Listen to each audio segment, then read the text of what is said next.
Niggas. Bitches. Last night, just after midnight, at 723 7th Avenue, that's between 48th and 49th Street, our rap star, Tupac Shakur, and 3 members of his group were robbed and shot. The word on the streets is that it was a warning to Tupac. Who was it coming from?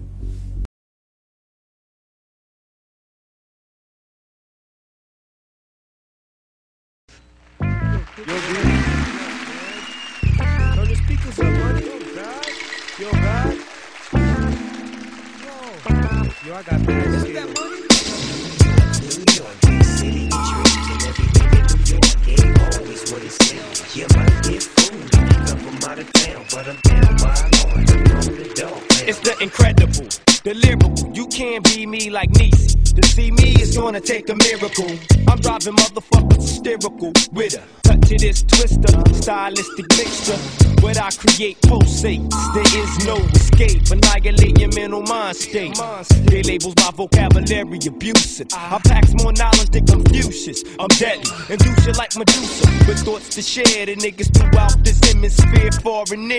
Prepare, catch me chillin' like the winner, up against the #1 contender as I enter. Cause I get heated like friction. Motherfuck your whole jurisdiction. We were in Manhattan shooting a video. Biggie Smalls had gotten on the radio station, and Biggie said that I cannot believe that New York is allowing Tupac and the Dogg Pound to shoot a video in our city right in the heart of Times Square. The words out of Biggie's mouth was Tupac and the Dogg Pound, and it wasn't. It was Snoop and the Dogg Pound. Tupac was not with us. Snoop at the time was having his hair braided, and all of the artists was in the trailer. And then all of a sudden, gunfire. Someone shot into the trailer. They weren't shooting in there to say, you know, get out. They were shooting there to kill someone. I was more in the mind frame of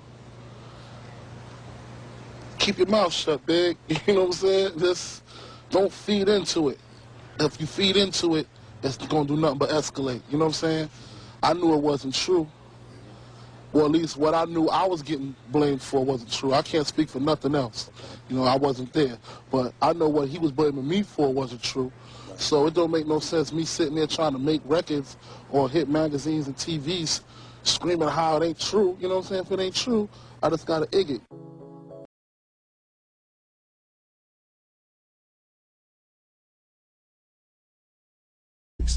And I don't think it's a coincidence that Suge wanted him on Death Row Records so badly, because even though Snoop was a huge star, he didn't have what Tupac had, that kind of icon presence like a James Dean or Elvis. Like, Suge wasn't worried about nobody else, not Snoop, nobody at the time. Nobody.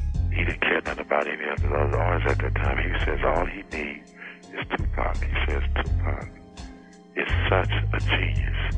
And this guy is a workaholic. He didn't want no girls. He didn't want nothing. All he wanted was to go to the studio and go to work.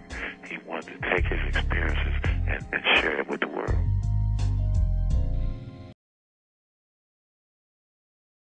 It was great for both of us, not because of his talent as an artist. You got a lot of people that like Pac because he can rap. I like Pac because of Pac, because of who he was. And if you look at it, is everybody now, since he's not around, everybody claims that they was great friends. Everybody do a show. Some artists knew him, but like Pac and Snoop at the end hated each other. And you could tell that by the simple fact that when Snoop did Dogfather, Pac was not on that one song. And Pac didn't like Dre. That would change the Death Row camp because of the jealousy of Tupac. Because Tupac was now all of a sudden now, he's this major star, he getting all the light, he getting all the attention. So, you know, that, to me, you know, was childish on their part, but they can never feel the shoes that Pac felt. I walk in the light that he walked in. People think I just got out of jail was like just because I got shot on the East Coast, I'm like, fuck the East Coast. You know, half the rappers from the East Coast was there when I got shot. Nobody knew a thing. That's just like you come into the hood and the police ask them what happened, and everybody's like, I don't know. You know they lying. And all I was doing was like Give me my proper etiquette. If Biggie was out here on the West Coast, he was in the studio with me and we homeboys, and he got shot, no, I wouldn't tell him who did it, but I wouldn't go ride on niggas who did it, but he would want to know who did it. Then I'd be like, look, man, these niggas from Watts did it. Boom, this is why they want to talk to you. When. That's how I do it. Just like when the niggas from the 60s wanted to get a stretch. I went to them personally and talked to them. I do it by the rules of etiquette. So I got shot. I'm like, yo, what happened? Come see me in jail. Biggie all in the air to my ear, popping my homeboy wound, but not seeing me. My homeboy Stretch is going to Biggie's concerts. Niggas is like abandoning me. But all in the air and on TV, they like, yeah, Pop, press, keep the struggle on. I was like, yo, I'm starting to turn into like Slick Rick. Niggas is just gonna act like I'm gonna just be in jail and they gonna give me shout outs and try to take my position. And if you watch, that's what Biggie did. Listen to it. I was there, nigga. I trained the nigga. He used to be under me like my lieutenant. The nigga, I used to come to New York. I used to do shows and let the nigga come on before I did Keep Your Head Up and Get Around. Because nobody knew the nigga in New York. And I used to tell a nigga, yo, if you want to make your money, you gotta rap for the bitches. Do not rap for the niggas. I told the nigga, don't rap for the niggas. Rap for the bitches. The bitches will buy your records and the niggas want what the bitches want. So all of a sudden he changed from being listen to party and bullshit, listen to his style. He changed from that to Big Papa. Because of me. He had my album, Me Against the World was the second one. He had the first one. I changed everything because Ready to Die came out and it sounded like my album. All my album was about, dealing with death. And then he came out Ready to Die and I had to switch it. Wow. That's why it was less East Coast rap, East Coast beats, because Biggie had just took my shit. Who you with?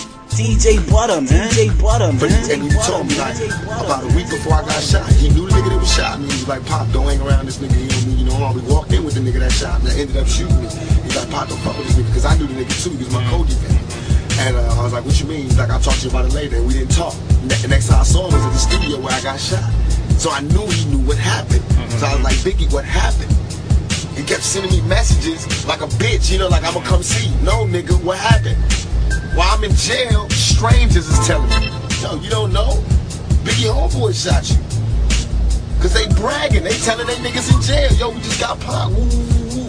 And my cousin was in jail in New York, cause I got family out there. He sit right there while the niggas get in the car going, yo, my homeboys just jacked that nigga Tupac. So that's how I knew who shot me, what happened, and everything. They mad because I know what happened. That's why they all, it's Biggie and them, they're not riding. That's why what I'm doing, I know what I'm doing, I'm destroying him. I fucked his wife, I'm fucking him in the game, I'm destroying him. He lives by the rules of the game, he lives off a mafia image. I'm bringing him, showing how he totally disregards the rules of the game, and he's everything but a mafia nigga. Reinventing it. Right, I'm showing him. You know what I mean? Like, if anybody's a mafia nigga, me, nigga. I fucked your bitch, I took 5 shots, I went in your crew. I just what? All the niggas was talking about how much they respect me and love me. See, I hate that. Because I be dead serious. It's one thing when they say now Chino XL is talking about me. He got a rhyme where you know how you always got these little metaphors. He say, you'll get fucked like Tupac did in jail.